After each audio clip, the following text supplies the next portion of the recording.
Rajbhar ji, Samajwadi party और BSP का गठबंधन हो गया, आप भी किसी नए विकल्प पे तलाश कर रहे हैं, क्योंकि खबर ऐसी आ रही है कि शिवसेना के साथ आपकी बातचीत चल रही है।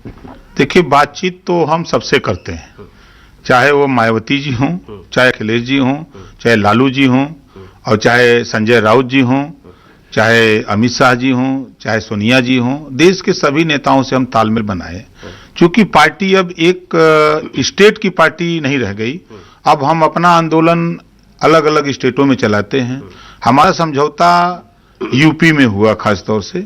अभी भारतीय जनता पार्टी को ये नहीं पता है कि भारतीय समाज पार्टी बिहार में भी अपना हाथ पांव फैला चुकी है, महाराष्ट्र में भी फैला चुकी है, पंजाब में भी, दिल्ली में भी, गुजरात में भी।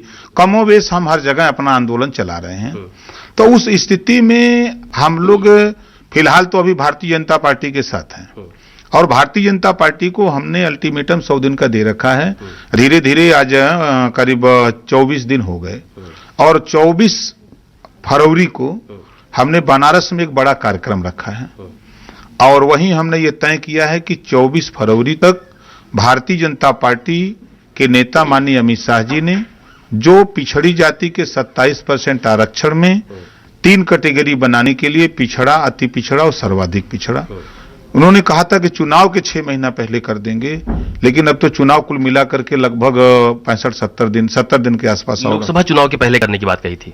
लोकसभा चुनाव के 6 महीना पहले करने की कही थी, और कर नहीं पाए। शिवसेना ये कह रही है कि 25 सीट पर आप लोगों की बातचीत चल रही है उत्तर प्रदेश में लोकसभा चुनाव को लेकर। वो ये कह रहे हैं कि भारतीय सुहेलदेव समाज पार्टी हमारे संपर्क में है, बीजेपी के और सहयोगी दल उनके संपर्क में है। तो क्या संपर्क में है, बात हो गई? नहीं, ये बात इसको हम सिरे से खारिज करते हैं। देखिए, इस संबंध में कोई बात नहीं है। अगर कोई साथी ने कहा है तो हो सकता है किसी दूसरे नेता से, हमारी पार्टी से उसकी बात हुई हो, लेकिन हमसे कोई बात नहीं है।